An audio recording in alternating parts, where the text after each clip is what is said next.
Welcome to this week's episode of Because We Want To podcast.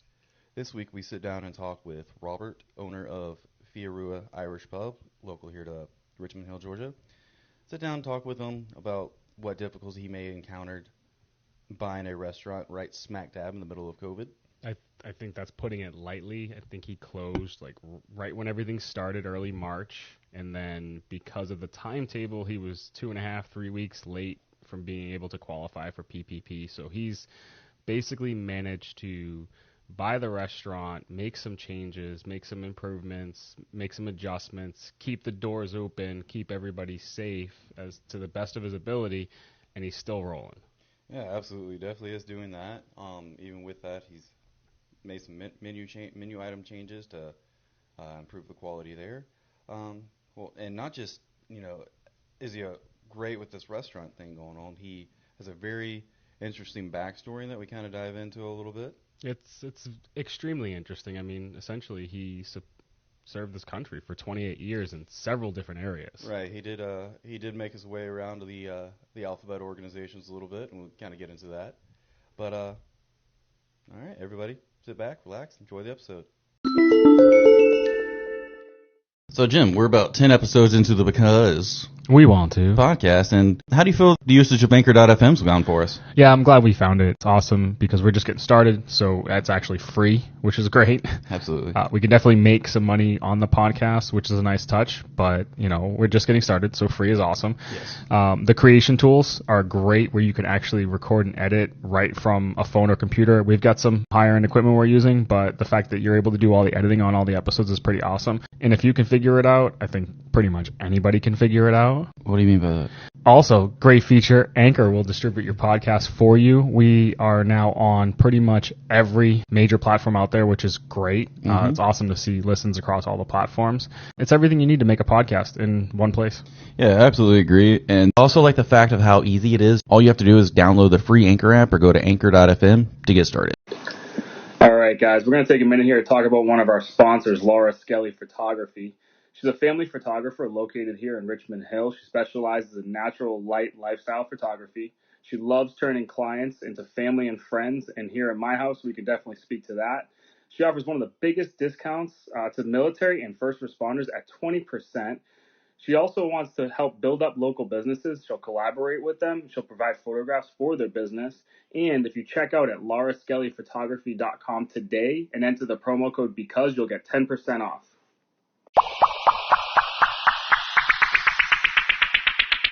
All right, guys, like you heard, today we are sitting with Robert from Ye Ole Irish Pub here in Richmond Hill. Robert, thank you for joining us. Hi, glad to be here. Thank you for having me. Yes, sir. So, kind of got a little insight of your background. So, that's kind of what we're going to talk about, get a little idea of, where you're from, what your background is. And, of course, we're going to talk about the pub a little bit because that's Patrick and that's our, second favorite place in town. So, Any place that has alcohol. Nice. it's good beer. So, Right. So, from your bio that you filled out for us, you're originally from Hershey, Pennsylvania. Yep, sweetest place on earth. That's my next question. So, is legit? There's the factory there, all that stuff. Yeah, it's not a real big place. It's set right middle of a bunch of farmland. Mm-hmm. Whole town smells like chocolate when the factory's kicking. And driving down the main street, all the street lamps are shaped like Hershey Kisses. Really? Half of them wrapped, half of them unwrapped. Yeah, I think I heard about that. Yeah, it's a cute little town I've grown up in. So it seems like the kind of town that would overdo it for Christmas decorations too. It has out in the middle of this field, there's this trail that you can drive down, and I think it's several miles worth of Christmas lights. It takes you almost 2 hours to drive through the whole thing. And I forget how many lights it is, but it's unbelievable. Millions, I would have to say. It's crazy. So how many people actually work for Hershey Chocolate that live there? You know what? That I couldn't tell you. I know they get a lot of employees, and then they've got the Hershey Park is right there. They've got the Hershey Stadium, so it's just one big conglomeration. Yeah, I just know you hear of towns like that from way back in the day that they literally just built the town so the employees could live there. So that's why I was kind of thinking how many live there, work there. That's a lot of what Hershey originally was. Yeah. But yeah, it was a good place. So did you live in Hershey until you went to the military? Yeah, I did. Okay, so that was it. So then, did you join the military right out of high school? About 9 months. I'd broken a hand in high school and had to let that heal. Okay. So actually working in a grocery store called Wise Markets. Okay. Yeah, and then I remember they came to me, and I was back in the produce section. That's where I worked. It was a good job, and I was a hard worker. I did what I was supposed to do, and they came to me, and they were all proud, and they offered me a full-time position. And I looked down and was like, no thanks. I'm not going to the Army, I think. And they just looked at me like, we don't offer full-time positions to very many people. I'm like, I'm just not interested, but thank you. Yeah, I appreciate the offer, but I want to go shoot people. At least carry guns and run around the woods. Right. Yeah, I think the first thought might have been to like, carry the gun, but so mine just goes to shooting people. Yeah, being able to shoot people legally. Only in Alabama. Hey, remember them fighting words, okay? So no. One more real quick thing about Hershey. It's Yuengling got its start right around there too, as well. Right? Oldest brewery in America. And for as cheap as it is, it's actually a pretty damn good beer.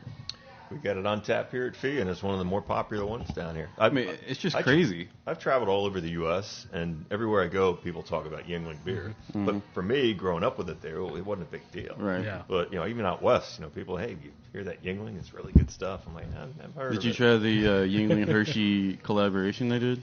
I did. I've got 3 bottles left at home. How was it? It's the Yuengling chocolate porter. Yeah. It's good. Sounds actually. good. It actually tastes like Hershey's chocolate syrup, which to me, I can definitely tell the difference, between chocolates. Yeah. Right. But I'm not really allowed to drink it because my wife loves them so much. With only 3 left, she said I can get one next year. So I had a chocolate peanut butter porter one time. Yeah. That was interesting. Yeah. I wanted to like it, but I thought it was too much. There are certain ones that, just like any beer, but there are certain chocolate peanut butter porters that are outstanding, taste just like a Hershey Kiss, and then some just have like that hint, and you're just like, I was wanting more. Mm-hmm. But the ones that taste, to me, in my opinion, taste a little bit more like a Hershey, or not a Hershey Kiss, a Reese Cup. Those are, to me, a little bit better. I had quite a few people when we had the Yuengling's porter on tap here. Asked for a shot of the sheepdog, which is the peanut butter whiskey. Okay. And they kind of almost that's did it a like good an idea. Irish car bomb. They would Right.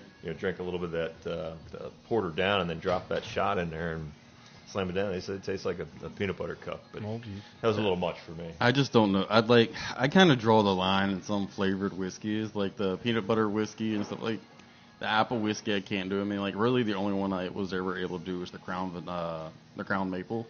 Okay. Because it tasted just like maple syrup and made me instantly want pancakes and just to pour the Crown Royal all over the pancakes. Have you done our Irish breakfast shots yet? I haven't done those here yet. They taste just like the pancakes that you're talking about. So next time we go out for a guys' night, Yes. that's what we're getting. Or we can go out for brunch. Yeah, I don't know. We have kids. You can't go to brunch anymore.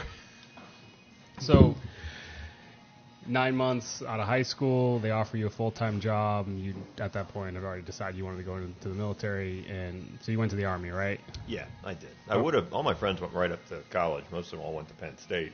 Unfortunately, I was not quite as well off as they were, and needed to get money for college. So did you grow up a Penn State fan? Not so much. No. I really wasn't a big sports guy growing up. Organized sports. Most of what I was doing was karate and boxing. So Yeah, I really only got into football and stuff later in life. Yeah, really the only thing I know about Penn State back in the days, back in the later 70s, Alabama, Penn State had a pretty good rivalry because they went to the national championship 2 years in a row. That was back when we were good enough to play Alabama. That was back when you could pay players and nobody would know about it because the internet didn't exist. Yeah, that was back. That was when Sandusky was still innocent. Oh, yeah, no. Yeah. Let's move very past sore that subject. one. Too soon. All right, so you go into the Army. What was your specialty? I enlisted for infantry airborne and was trying to get a Ranger contract. And I was young and not that familiar with the ways of the world. And I told him I would do 3 years, and my recruiter put me down for 4 years, but he said if I do 4 years, I'm guaranteed to get the Ranger contract. So I said, oh, okay. Recruiters always tell you the truth. Oh yeah, I know. So then I went to infantry and went to airborne school, and then right at airborne school you could go over to the Ranger indoctrination program, but at the time they weren't taking guys. So all the guys that went to airborne school with me for my basic infantry training, we all got sent to a mechanized unit in Germany, and all the rest of the guys that didn't go to airborne school got sent to the 82nd.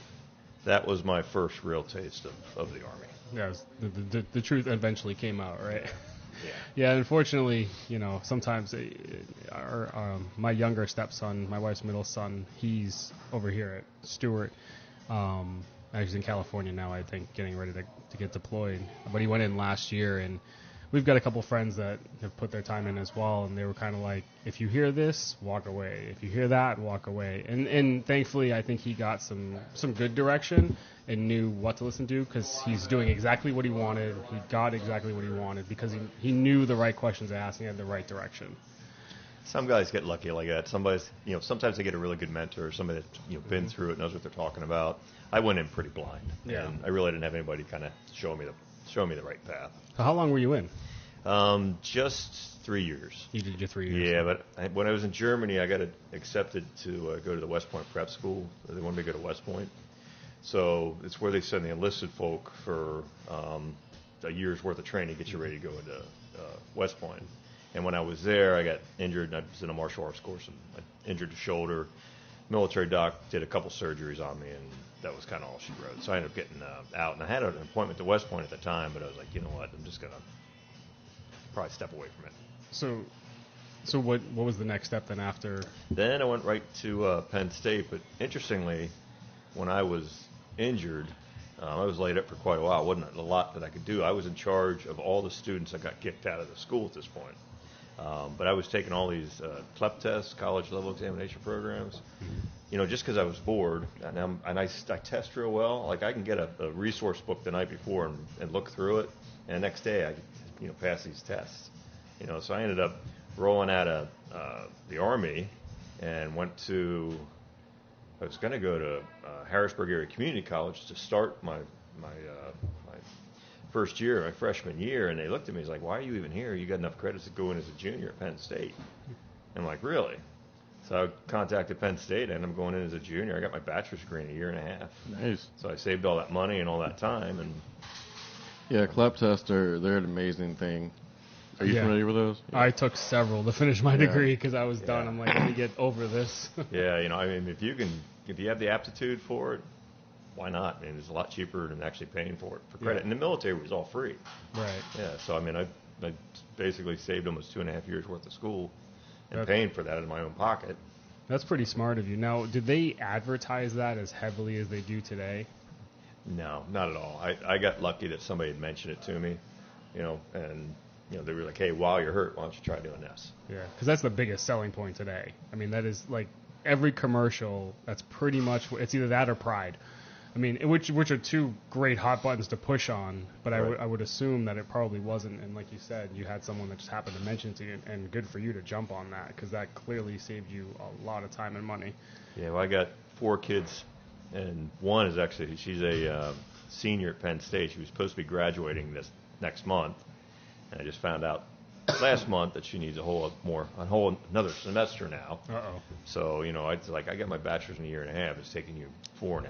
It's like, but if you're listening, he still loves you. Different time. Yes, I do. I talked to her a little while ago. If it makes you feel any better, my sister, she has her associates in nursing. So she had a 2-year nursing degree. And she's 4 years older than me. And when she realized that I was a year and a half away from graduating college, she's like, I better kick this in gear. I don't want my little brother to graduate college before me. Well, if it makes all you guys feel any better, I didn't finish my bachelor's till I was 36, which was like 7 months ago.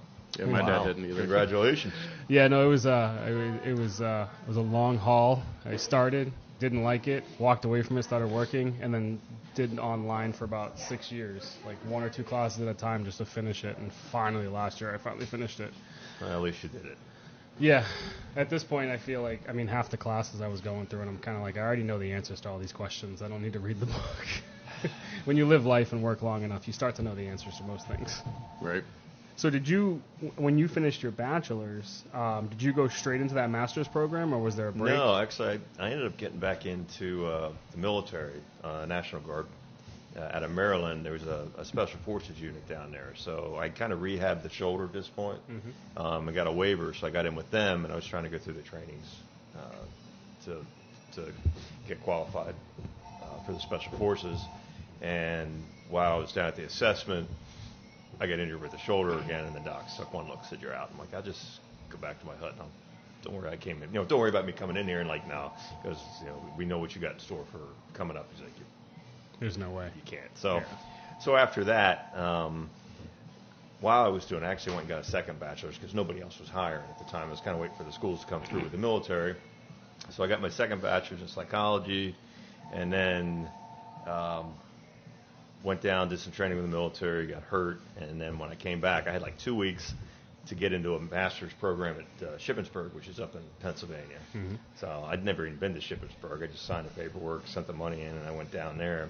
And that was a 2-year program, and I kind of doubled up everything and did that in a year. Wow. So I was just so used to the high pace, of doing the learning project. So it just worked out well for me. So 2 bachelors and a master's, and it took me really like 2.5, 3 years to get it all. So, Jeez. It took me 6 years to do one bachelor's. which Took is me why, 4.5. Overachiever. I don't say that to brag. I'd say, hey, listen, you don't need to go to school for the full 4 years. No. Now, Yeah. granted, if I was at Penn State, main campus, and I'm a little bit younger, and somebody else was paying for it, hey, you know what? I probably would have liked to have had 4 good years up there. Yeah, Getting crazy. Yeah, I was at Alabama for and on the mom and dad scholarship. So Nice. I think you're right. I mean, college, a bachelor's degree should be able to be completed in 2.5 to 3 years. But I think the whole concept is that 4 years of experience. And then the whole concept of summer break, I think that just needs to end when you're in college. Like, just keep going to school. I agree. take a look at all the athletes. I mean, all the, so many SEC football players. You see them. Oh, they're only a sophomore. They're only a sophomore on the field, but they're graduating this December, and they're going to be going into the master's program. But they redshirted for 2 years so they can keep playing. Yeah, I've never even attempted to comprehend that. I get the concept, but it works. So, in regards to your transition, because I know eventually you ended up going into being a U.S. Marshal, and then also you had some involvement with ATF. Yes. So, okay. So when I finished up my master's program, my family business is painting. We're like 6th-generation painters. I used to paint for a while. My brother has his own business. He took it over from my dad. His dad painted. He had 2 or 3 uncles that painted with him. It's pretty much since we came over the boat from Ireland that we've been painting. So did that for a while, and my wife, she still has me paint all the time at the house, and she knows I'm good at it and I'm quick. So like every 2 years, like she wants the bedroom painted a different color or something. And I was like, just most people pick a color and they'll stick with it for 5-10 years, but constantly painting. Oh, I'm painting at the house all the time. So. Well, it's your fault because you're good at it. I guess. They hate to put that out there because people are like, oh, Rob Kelly can paint. I'll just see if he can come on over to my place. I mean, I'll go ahead and make sure this part's edited out. You've got nothing else to do. I mean, Perfect. nothing on your plate or anything, right? So out of the Marshals, I was painting for a while, and I think I had put in for all kind of agencies. I put in for agencies I'd never even heard of. And I ended up getting, I was almost in the door with Central Intelligence Agency, just with a uniformed police, which most people don't even realize they actually have a uniformed police that protects the buildings that has arrest authority. And I was going to go back down for my second polygraph, and I think to sign the papers, when I got a letter from the U.S. Marshal Service that they had offered me a position. So I ended up taking that job, and I ended up going down to the Federal Law Enforcement Training Center, which is down here in Brunswick, and I spent it was probably about 10 or 11 weeks in a criminal justice program, or their criminal investigator program, and then I had another 10 weeks for the Marshals Academy itself, and then I got sent to Brooklyn, New York. So how old were you at this point? I would have been 26, I believe, when I started the Marshals. Didn't even think to ask this, but were you married yet, or? No. Still a single guy trying to figure it out? Still a single guy, still just focused on all me. So how long were you in Brooklyn? I was in Brooklyn about 2.5 years. Worked with a great bunch of guys. Love the guys I work with. And, I was a country boy that, this was really my first taste of the big city. Living there was different, a lot different. I mean, it's just the traffic and how crowded it was and stuff. But I enjoyed it. But the work itself, most of the guys end up taking these jobs because they want to, kick in the doors and, drag the bad guys kicking and screaming and throw them in jail.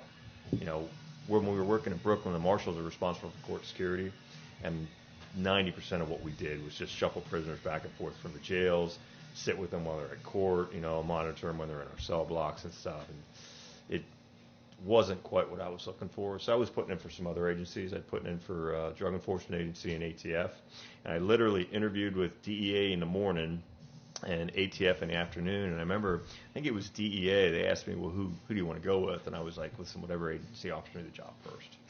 Because at this point I just kind of wanted out. Now, listen, U.S. Marshal Service, it's changed a lot now. Those guys, are great investigators. They've got some great responsibility. They actually have more authority than any other federal agency that's out there. Oh, I didn't realize that. Yeah, the way their creds are written, they are there to enforce the laws of the United States, pretty much, period. Now, because of the agreements between the different agencies and stuff as to who's going to handle what jurisdictions, they don't do a lot of the stuff that like ATF does or DEA does and stuff. But great guys, great investigators, and it's a much better job now than what it was when I had started.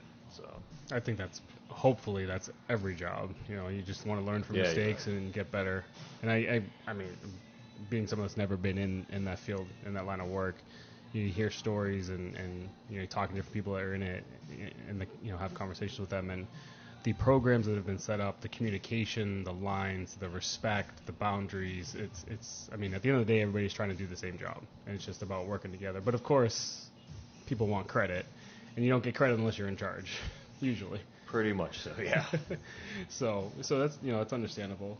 So according to my notes, we know that you talked to the DEA and you talked to the ATF, and the ATF offered the job first, even though you talked to them second. Yeah, they did. They ended up coming through first, and they asked me if I'd take the job in Rochester, New York. I didn't even know where Rochester, New York was. I thought it was like a suburb of New York City. I just thought it was like on the other side of the river. It is. It's just a few hundred miles. Yeah, it's across the river. Yeah, but it's all the way up near Buffalo and stuff. Mm-hmm. So, I was going to take the job pretty much wherever they offered it. So I took it and went up to Rochester. And I actually really liked Rochester. Rochester city itself, maybe 260,000 in the whole county. The city itself was real violent. There was a lot of drugs, a lot of guns, a lot of violence, which I had wanted to work. And then the surrounding area itself, once you get outside the city, it's just beautiful. You get the Finger Lakes up there. It was just gorgeous. So I ended up moving up there, and I had met my girlfriend at the time, probably a year before while I was still with the Marshal Service. So I went up to Rochester for about a year almost before I actually got sent to the ATF Academy, because I was already certified as a criminal investigator. I could do the job, but just didn't have the ATF experience yet. And back then, you could go and report and be working before they sent you down to the academy. So I was there probably a year before I went down, I think. And where's their academy? It's also at the Federal Law Enforcement Training Center in Brunswick. Okay. Yeah, that makes sense. So I ended up getting in with ATF. Went down to the academy. When I was down at the academy, my girlfriend was calling me, and we were talking about calling it quits. I was talking about calling it quits. And where was she living at the time? She was in Northern Virginia, which is where she'd been the whole time. This is a distance relationship. Yes, it was, which was hard. And then I was down at the academy that was a 16-week academy. So I was down there, and I was probably about 2/3 of the way through, and I get a call, and it turns out she was pregnant. So I was like, okay. Well, that's a different conversation. Yeah, this was a different conversation. So we decided to try to work things out.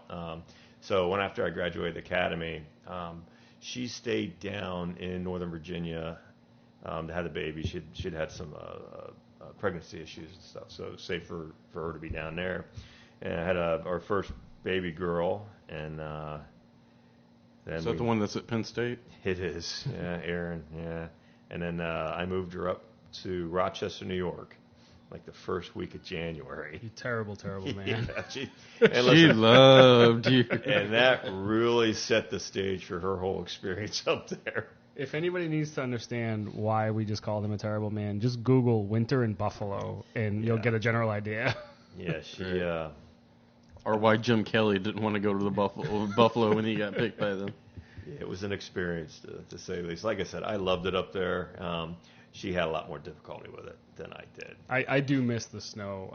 I say that because I haven't been in it in a long time, but if I was in it for a couple of years, I want to move back south again. One thing that keeps popping in my head, I know Rochester's not too far from the border, and I don't want to get into a border crisis conversation or anything like that, unless you want to, but it's not my intention of the question. But working for the ATF near the border, there had to have been some interesting stories. You may not be able to share too many. Most of the stuff. I'll grab you a knife if you need. I remember, Buffalo focused on. It wasn't really guns they were looking at for crossing the border. Mm-hmm. It literally was still alcohol. Really? Yeah, because the taxes on alcohol up in Canada were huge. Mm. So if you could, load up a truck full of, Jack Daniels stuff and take it up to Canada, you would make a killing. Okay. I didn't know that. Why would the DEA not take care of that?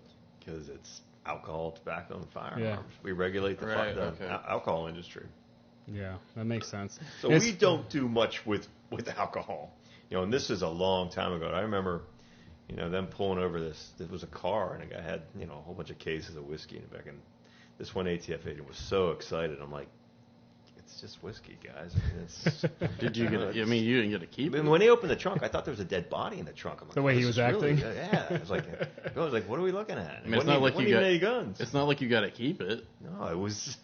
You got to dump all that stuff out then. After it goes through the process. In all fairness, I've never been in anybody's shoes like that. But that's got to be like scoring the game-winning touchdown in the Super Bowl when you score a big case. Come on. I'm sure it was for that guy. That was one of the highlights of his career. But it's interesting though, because when you said that about the whole taxes, the first thing that popped into my mind was back in the 20s during Prohibition. It was the other way around. Yeah, it was coming this way. Yeah. Now it's going the other way. Yeah, it's always something. I did have a couple good cases out of Canada, and we went up there and did train with some of the Mounties and stuff before for some gun trafficking cases and stuff. One of the best wrestlers in the 90s was the Mountie. You ever watched WWE or anything like that? I don't know. I don't think I knew who that is. The Mountie. He was around for like a couple of years. I forget his real name. He had a couple other characters that got over better, but there was the Mountie. He came out dressed like a Mountie and wrestled in a Mountie uniform. With the hat. Sorry, threw you off there. Special. I always find the wrestling something to talk about. They grew really good marijuana up in Canada. That stuff would get shipped down. Still does. To New York, and actually it was Connecticut. We had a big connection. How would you know it was really good? He worked for the ATF. ATF. It was very. Let me rephrase. Very good meaning very expensive. Okay. Because I ended up doing a murder case where wink, wink. The Indians that were up on the reservation in Canada were Native Americans, Native Canadians. They were Native North Americans. Yeah, they had a drug ring, marijuana ring, and they were shipping it. These young college kids got caught. They got way over their head and going into Hartford.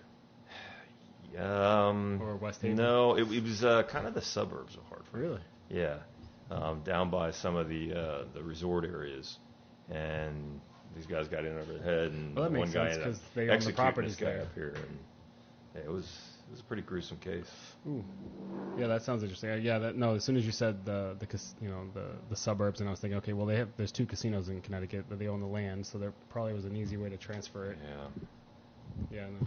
So we're gonna move on from the murder case. Yeah, that's probably a good idea. I'm not really sure where that case ended up. I know we arrested quite a few people out of that, and we got the 2 main guys. And I remember the marshals telling me that those were 2 of the most dangerous guys that they had ever had coming through their cell blocks before.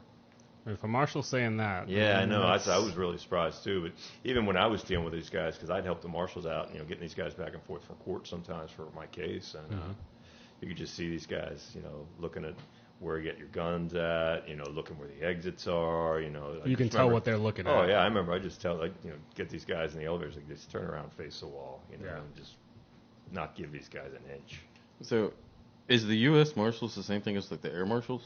No, two totally different programs. That's what I figured. Air Marshals are strictly for security for the airlines, Right. whereas the U.S. Marshals, they're one of the oldest federal agencies out there. They were the guys running around. They were responsible for all fugitive warrants. These were the guys going out and grabbing the bad guys and dragging them back into court and stuff. Were they the first agency to get cross-border, like being able to cross states legally? You know what? I know Secret Service is also very old, so I'm not 100%. Well, they didn't even start the way that they started. Their original concept was Confederacy counterfeit money during the Civil War. That wasn't. And ironically, Lincoln Lincoln signed that order the day he was assassinated, if my history is correct. But they weren't initially designed to protect him. They were initially designed for counterfeit money during the Confederacy. That was a concern, but yeah, I know they're still involved with that too. Obviously, they've expanded. So you did 28 years with ATF. Well, no, I did 3 years military. 28 years government service as well. And then, then 2.5 with the Marshals, and then the rest of it with ATF, except for the last 2 to 3 years, which I've been working for Homeland Security for those last 3 years. 2.5. 2 years, 9 months, I think it was. And my last day literally was just this past Friday. So you're all done? Well, you're never done. It was one of the. I was kind of on a 4-year contract. Okay. But because of COVID, FLETC, the Federal Law Enforcement Training Center, we call it FLETC, they make their money off students coming in. Mm-hmm. Because of COVID, they didn't have many students coming down at all. So I basically retired from ATF and got hired on as a contract instructor, and they ended up letting about 30 of us go to be able to pay the salaries of other people and stuff. So I'm told that they weren't trying to bring me back right after the fiscal year, but we'll see what happens. Right. We'll see what the budgets look like. Exactly. But it was a bit of a surprise 4 weeks ago when my big boss called me and said, "Hey, sorry, but," I said, "Okay." Yeah, unfortunately, it's tough times, but gosh, 28 years of service. Thank you. That's amazing. That's a long time. That's incredible. Yeah, trust me, it's been a good ride for me too. So government took care of me. Yeah. No, and with all due respect to anybody's thoughts out there, the government should take care of you. And this is a community where if you ever needed, I have no doubt that this community would step up and help. So. Thankfully, you're right. You have been taken care of, and heck, we're sitting in your pub right now. So let's talk about this. So you bought this last year, and when we first met, we kind of talked about when you bought it, how that played out. But why a pub? Obviously you're Irish. Your last name says it, so that was no doubt. But why a pub? I think it's every Irish guy's dream to own a pub. But why did you want to buy a pub? I'm Irish. I like to drink, and I'm a cop. Those things all go hand in hand. I was not looking at doing any kind of business venture. I've never been a businessman. I've never worked in any type of restaurant before. And I've never even worked in a fast food place. I like coming in here, and one day I saw on Facebook it was for sale, and I mentioned it to one of my twins, and she said to me, "Dad, you should buy it." And I'm like, "Yeah, right." But she planted that seed, and I got to thinking about it. And I was like, what, why shouldn't I buy it? I'm looking for something different. My wife's got a lot of restaurant experience, being a manager at a restaurant and stuff. It's like, so I talked to her, and we looked into it, and the process took about 5 months to get everything. I think we started looking at it in October, and we didn't close till March 9th of 2020. And then 10 days later, it shut me down for COVID. So, but good for you. Good for you that you've kept the doors open the whole time. And I do know that, or I heard or read recently that KIP has recently started easing up on some of the mask mandates, and especially here in Georgia, to where you don't have to be limited to capacity if you don't want it, stuff like that. So hey, you survived the storm. That's great. Well, we just being new owners, actually coming in and getting shut down then 10 days later kind of helped us, because it allowed us to kind of get things under control here. I mean, we rolled in and had St. Patty's Day coming right up, which wasn't the blowout that it was the previous years, obviously. But we got through that, and then kind of gave us just a little time to reset, get the menu right, do some training with the staff, because we were all about, when I took this place over, like 2 things got changed. 1, the food's got to get better, and 2, customer service has got to improve. If you can focus on those 2 things, people will come in here. So we were shut down for a few weeks, and then we opened up the kitchen. We're doing takeout. We're not really designed to be a takeout restaurant, but we did pretty well doing that. May came around, and the guidelines came out that they could start having like 50% capacity inside, and we didn't want to just be the first restaurant opening up, especially being the new owners, and saying, we don't want people to think that, hey, we're just flaunting the rules and just all worried about the money. We're worried about the community. So we ended up opening up the patio just to see how that went, and we got a really good response. We kept the patio open for a few weeks, watched everything, and we try and do things safely. And y'all do have a very nice patio. I enjoy sitting out there on days where it's kind of cool and not very buggy. I appreciate that. I got big plans for the patio. I'd like to get a gazebo, a couple other things, but we'll see what happens with it. But we ended up opening up inside here, and once again, trying to follow all the guidelines and do what we're supposed to be doing. But we managed to hang on, and slowly we kept growing. One big thing, though, the military, for the most part, we got Fort Stewart, we got Fort Hunter. We would host normally at least one big party a week for a hail and farewell for the military, some type of event, and we couldn't do that the whole year. We had our first one maybe 2-3 weeks ago, and they ended up doing it outside. They switched at the last minute, which was fine, but a lot of those guys weren't allowed to come in here. They were under orders that, hey, you're not allowed to go to a restaurant, and if you do, you got to stay outside. So that's definitely was problematic for us. But once again, we're huge supporters of the military, first responders, we're real big on all that stuff. So we try to take care of them the best we can. So we moved here in November of 2019. We bought our house actually right down the road, February, and then COVID hit for us. So the timing is very similar for us personally as our family. So we never got to experience the town really because we were so focused on all the changes, getting everything situated, and then COVID hit, everything shuts down. So I hadn't had a chance to come here until a few months ago, and I finally sat down and ate here. And I've eaten at many Irish pubs in my day because I always target them because I just like the concept of an Irish pub. It's a different bar feel. It's a different concept.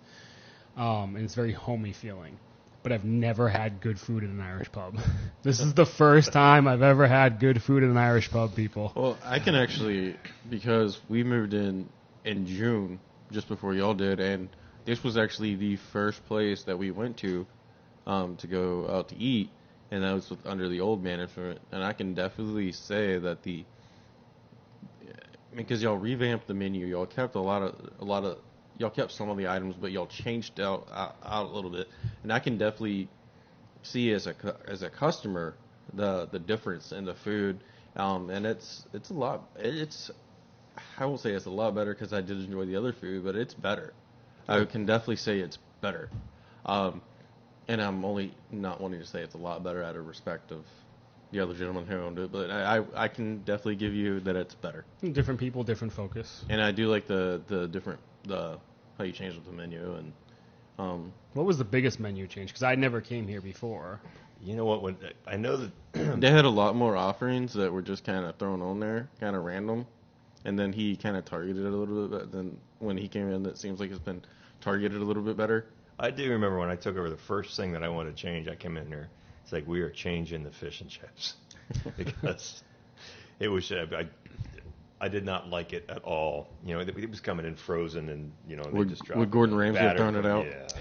So it was like, we ended up getting fresh cod and battering it ourselves and doing it. So I'm actually very proud of the fish and chips here now. Yeah, that was literally one of the first things. We're this close to the coast. Why not get fresh fish? Yeah. Yeah, I don't eat seafood, even though I'm from Boston. I can't stand seafood, but I did tell my grandmother about this place because she's from Ireland. So I did tell her that we got to go check out the Irish pub when you guys feel comfortable coming to visit. So we'll know really quick if the fish and chips is good if she comes. That's where I really take the criticism, because I've had some people from Ireland come on in, and they've given me some pretty high praise, which from them coming from the motherland, I'll definitely take it. Yeah. So. Yeah, us Americans, we don't know what the heck we're Right, talking right. about. One thing I do definitely like about this place, and I'm glad that you kept the name, just the whole mystique behind the name of Fierua, you know, being the red stag, and just like it,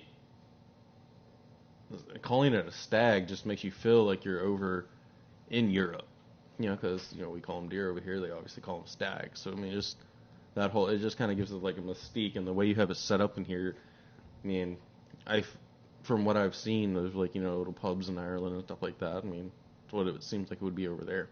Yeah, I haven't had the privilege of going over to Ireland yet. I've actually been all over the world, but Ireland has not been a place I've gotten to yet. I'm going to. I keep telling my wife I need to go over there for market research. Yeah, Guinness I Brewery. go to hit as many pubs as I possibly can, as many whiskey factories, definitely Guinness.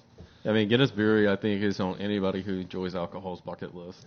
My wife gave me the okay as long as she gets to go sit on some sunny beach down in the Caribbean someplace. So I thought you were going to finish that with sunny beach in the UK, and I'm like, I don't think that's like, such a thing. I think it's kind of cloudy Hey, so all the time. Me and Jim will volunteer to go help you with the market research, and we can podcast hey, over there. you know what? The more the merrier. I think we just get as many guys that want to go on a road trip or an air trip, whatever you want to call it. Can we just call it a beer trip? Let's just Right. call it what it is. We'll do Let's it call it as what. Let's just call it what it is.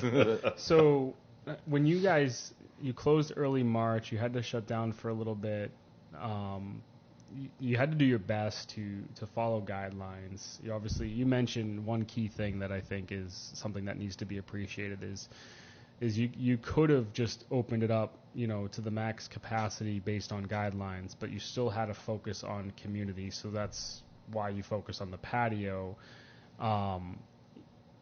Where was your mind at? Because I mean, you just bought this place. You're being hindered, right? You weren't capable of not taking advantage. Is probably the wrong way to say it, but utilizing the government plans that were out there that were coming out because the time you bought it, the timing was off.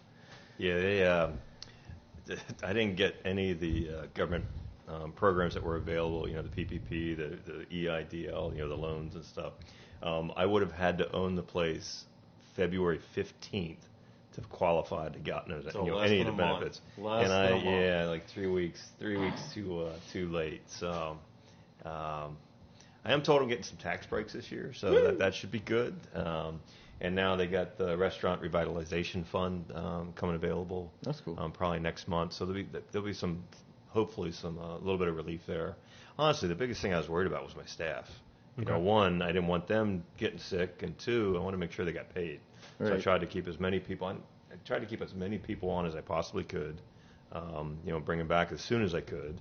You know, and then I had to put people in for, you know, the unemployment and stuff too, and it was a big learning experience.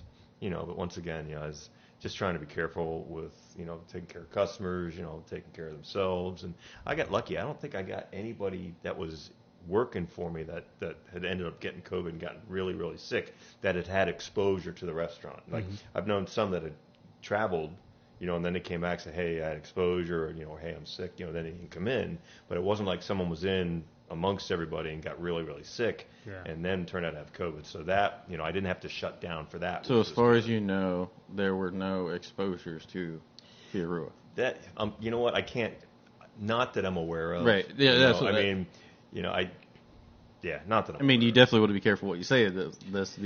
So none that you were aware of. Yeah, I can't say there were no exposures because, I mean, it's a bar. People are coming Right. here. I'm guaranteed there had to be people here that had exposure or possibly had it, but, you know, nothing that you know, really stood out to me when, you know. And nothing that requires you to take action because, I mean, just from talking to you, if you had known anything, you would have taken action immediately, kicked everybody out. Yeah, we would have had to shut down, do Right. a deep clean, you know, make sure people were getting cleared to be able to come back into work and stuff.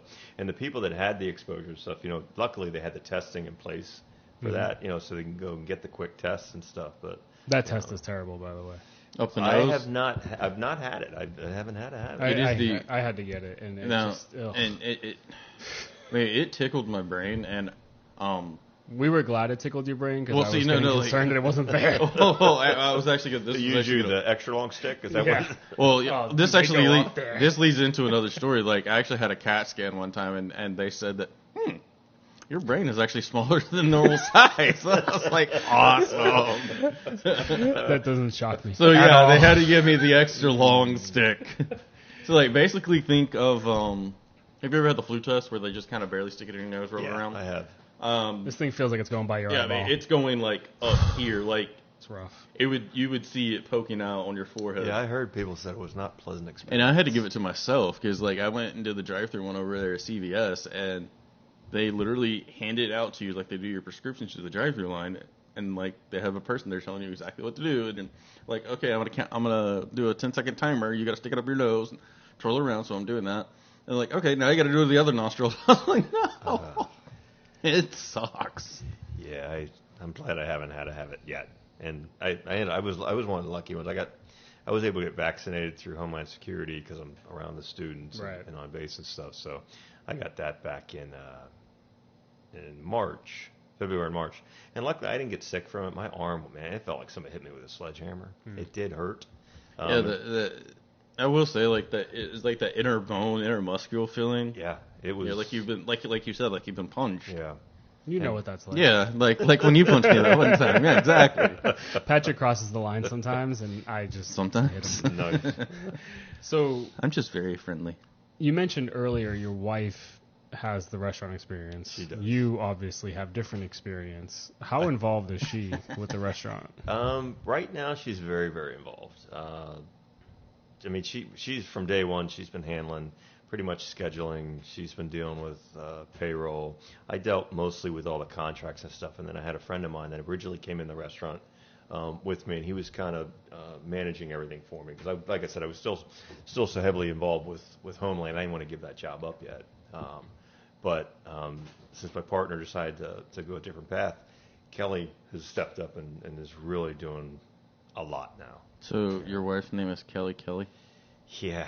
Another great wrestler from the Attitude Era. Okay, that just one, throwing that I out remember. there. I remember that. Yeah, no, she thinks it's cute, and everybody we meet is like, oh, that's so cool. I love that. You know, it's like I never heard anyone say, look at her and say that's stupid.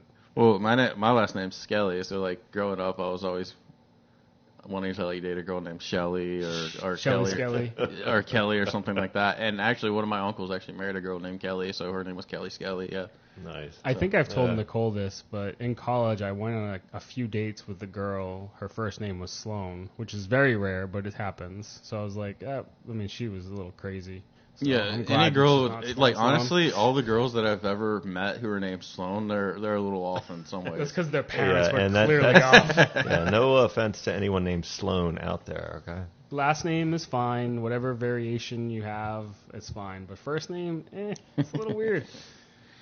So, one thing I do want to ask, and if you don't want to answer this question, feel free not to.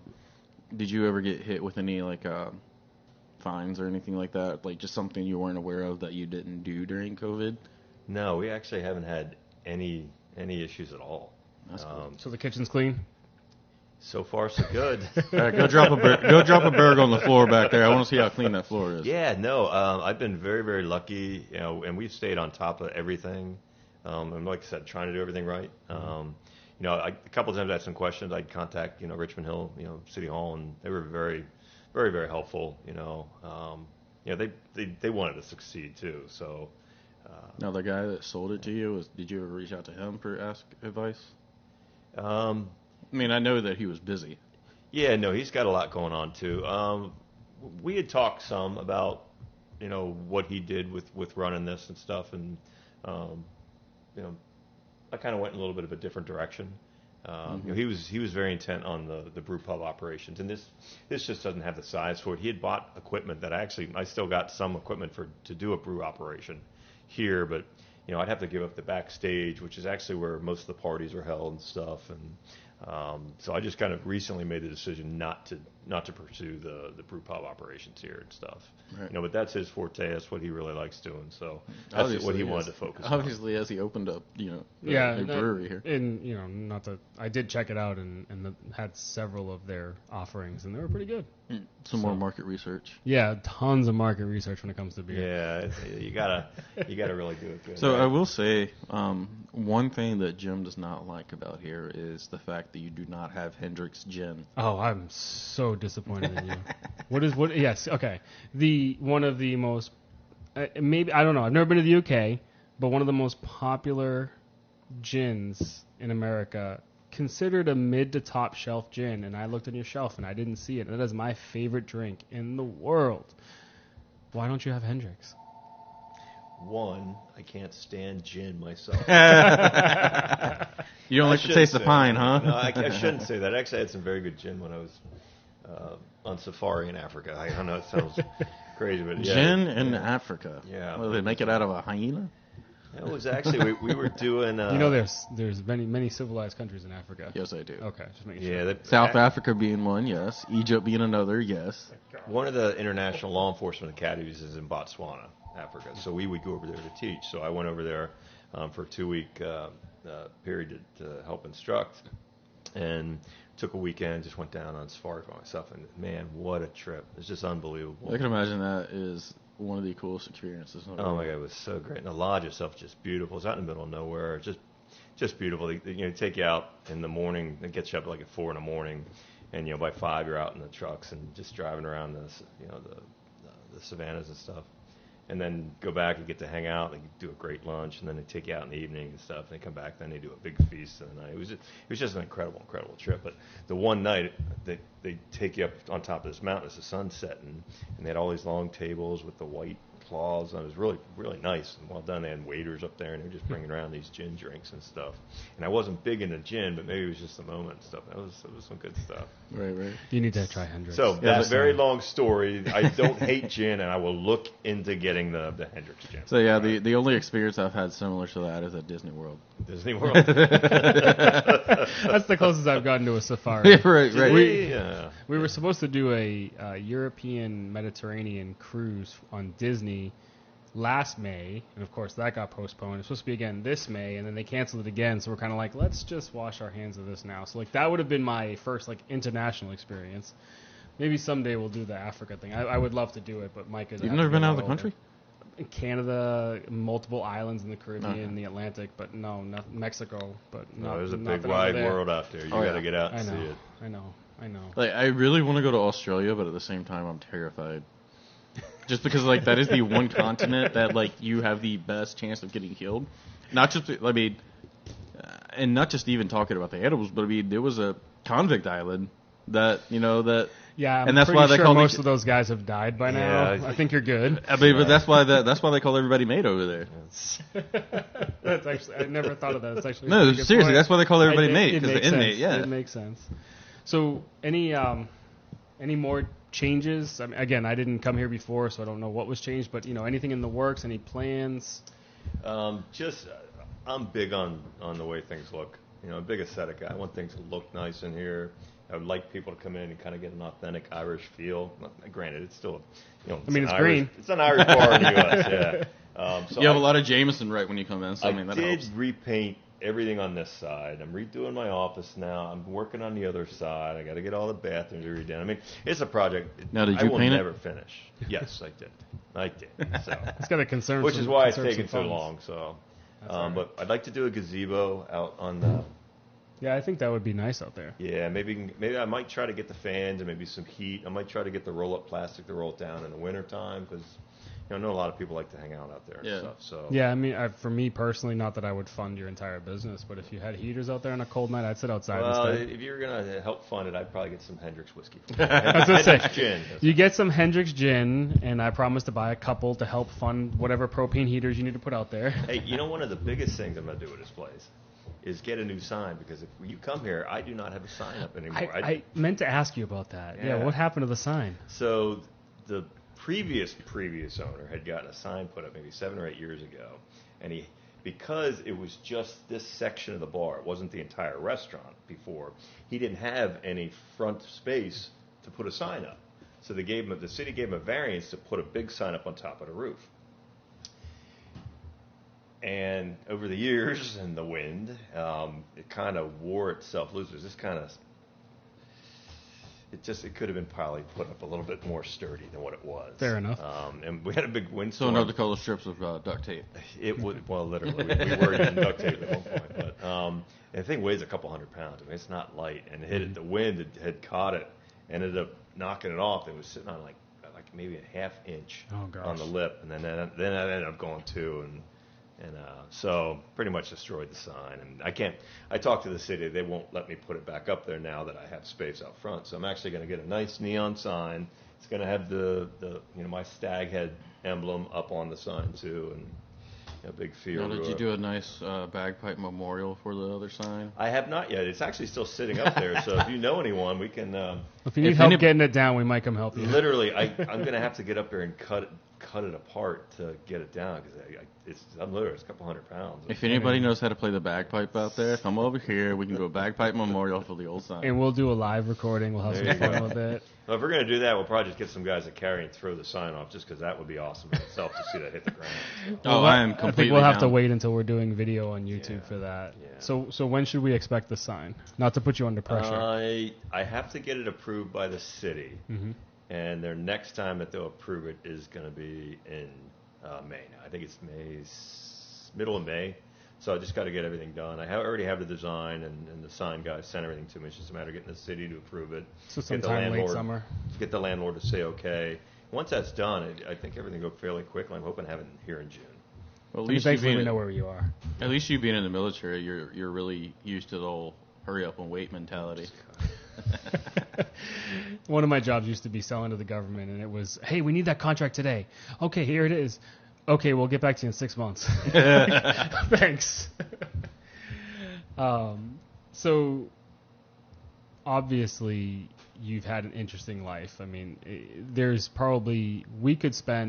I have no doubts, we could spend 12 hours just recording incredible stories from your experience between military If we do law that, there enforcement. definitely needs to be a keg involved, because the stories will just get better. We're not going to do that today. Maybe in the future sometime we'll get some stories. But a couple things that you put in the notes when we had you do the intake form. One thing that stood out to me was, and this actually kind of hit home for me, and I liked it. I just wanted to kind of pick your brain on where you got it and why it hits home for you. Is one of the most important messages that you wanted to kind of convey was you put "He who dares wins." What does that mean to you? Where does that come from?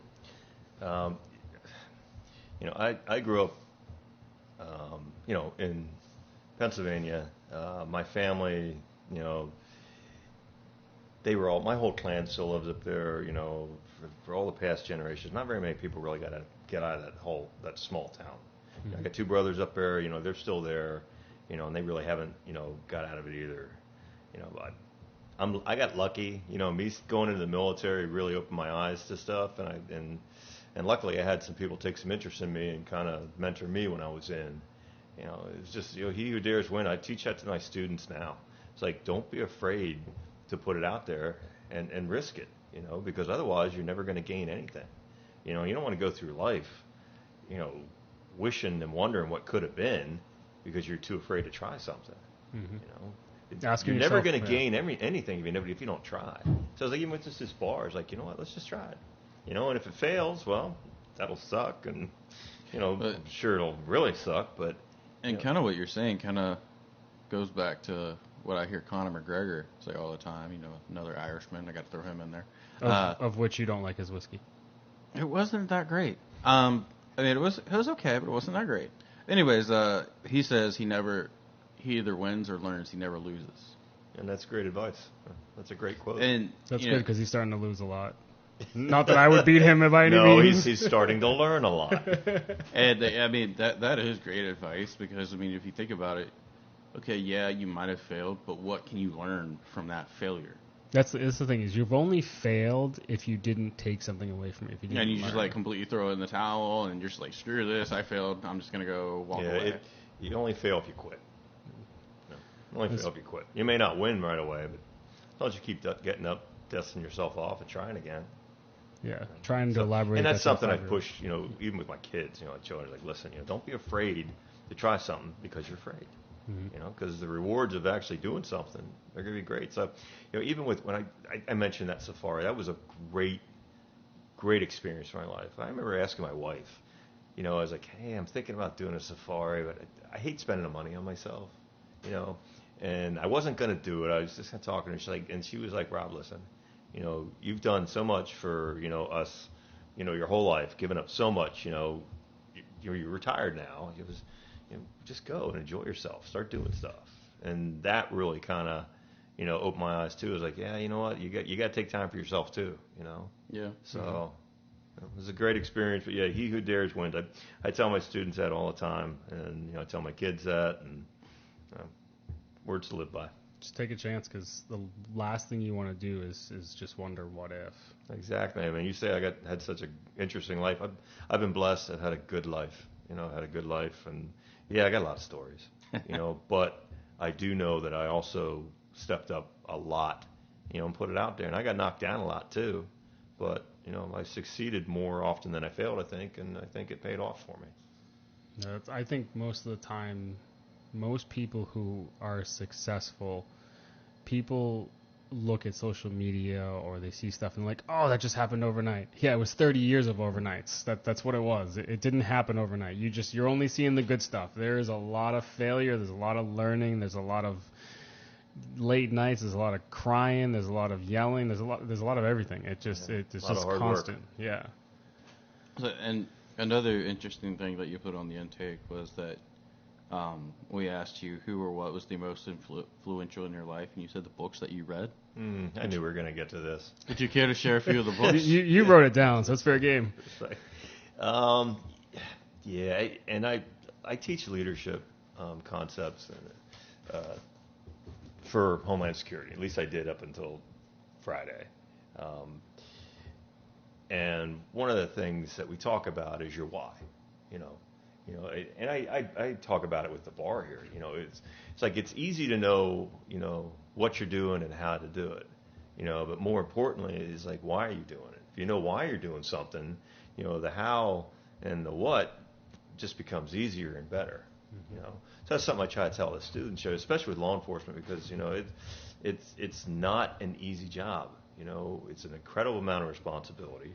And you are going to face some pretty horrible things in your career, and you may be called on, to give that ultimate sacrifice. It's one of the few professions where when you leave your house at in the morning, go to work, you may not be coming home because of your job. So I talked to him, like, listen, do you know what your why is? Do you know why you took this job?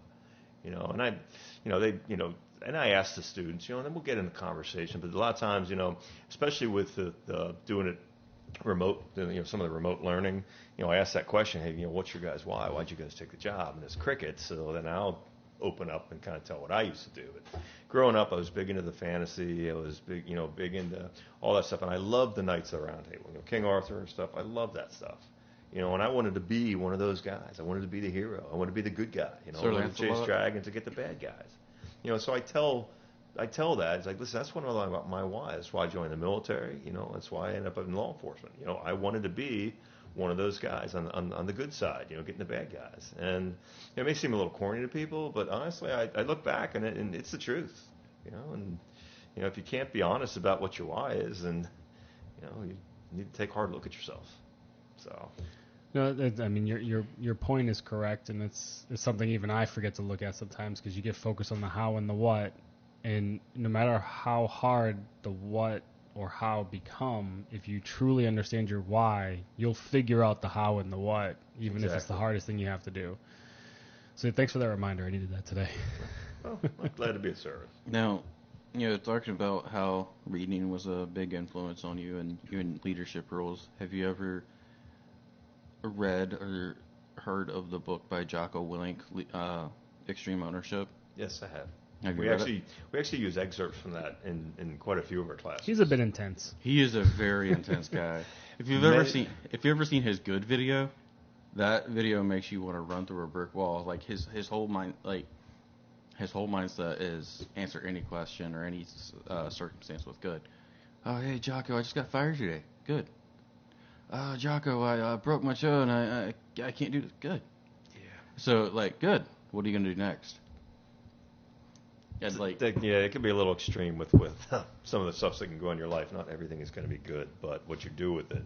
Right, and that's his point of it all is, okay, good, this happened to you. What are you going to do to overcome it? Yeah.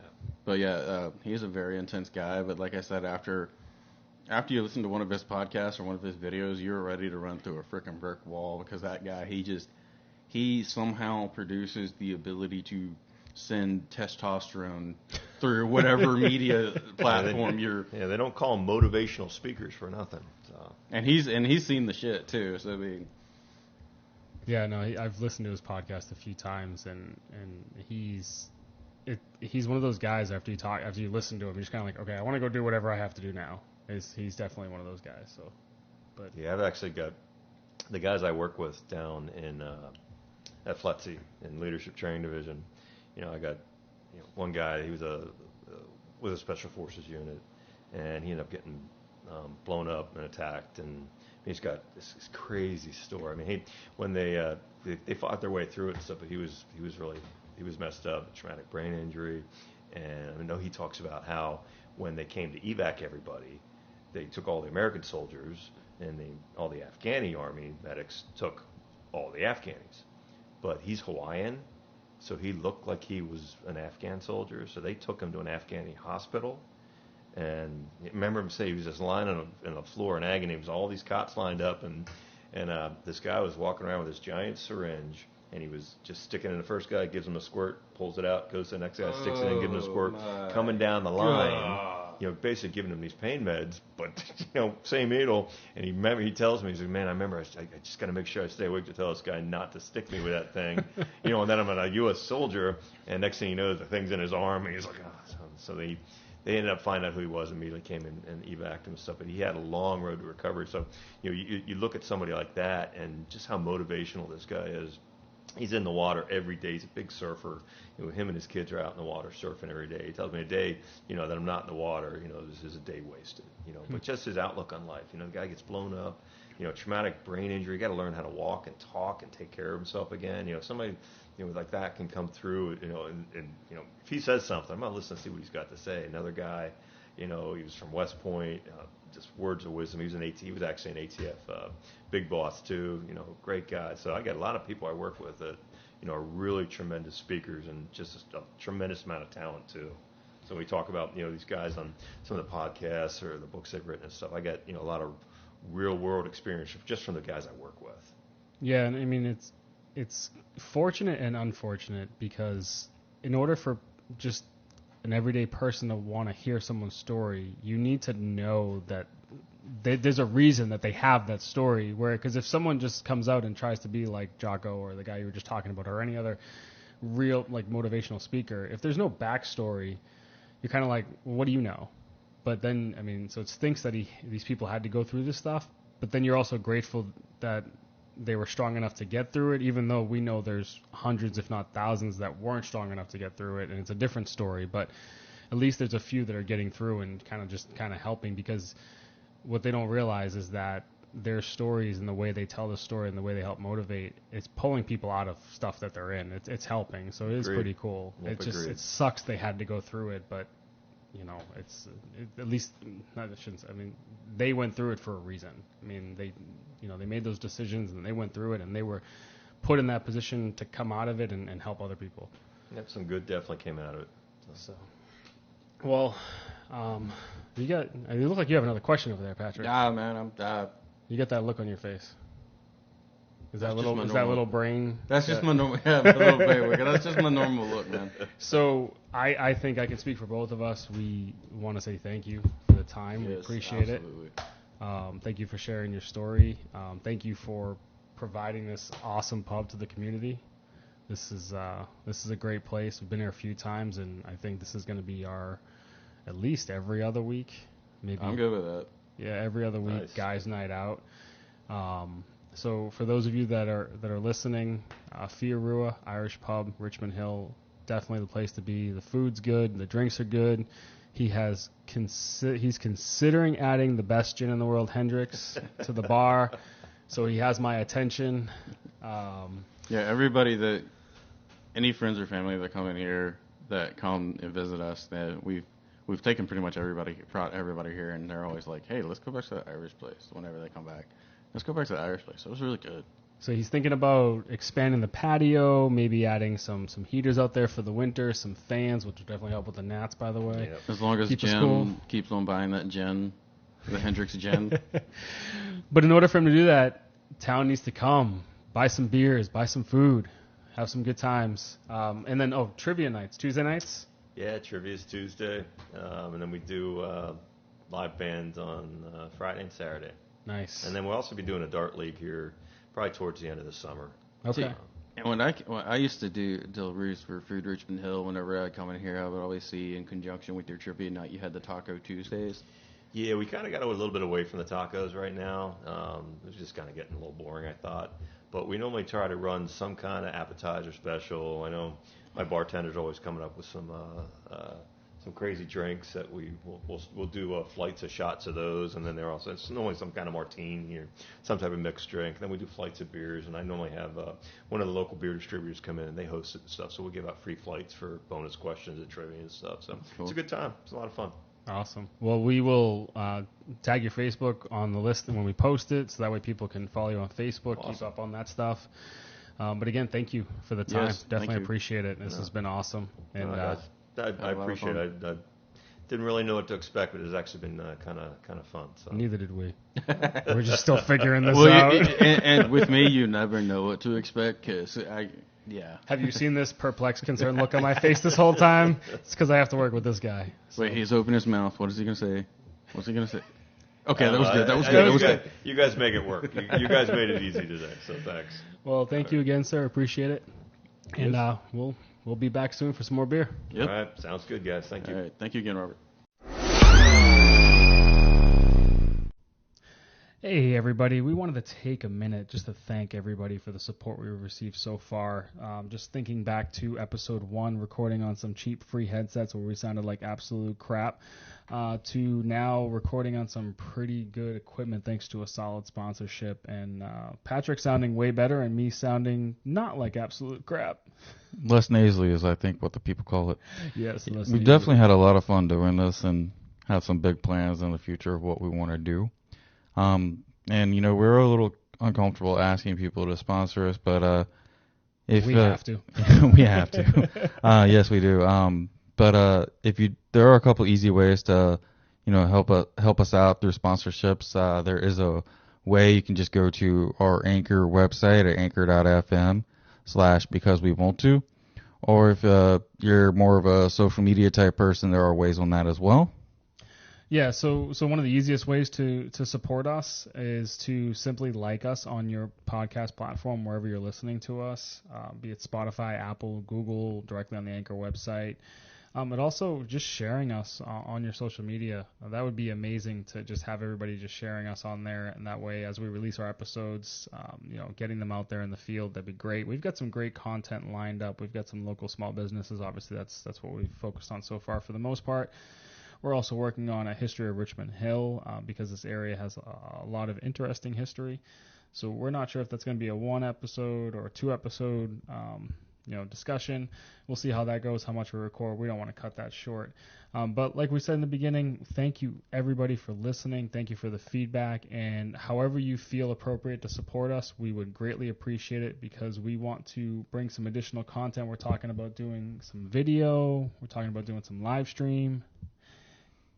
Yeah, maybe, what he said, video, live stream, if we don't lose too many followers doing the live stream or video, because, we definitely have faces for radio. But we'll update you further on that, and we do appreciate all the support we've gotten so far. Thank you. Thanks, guys.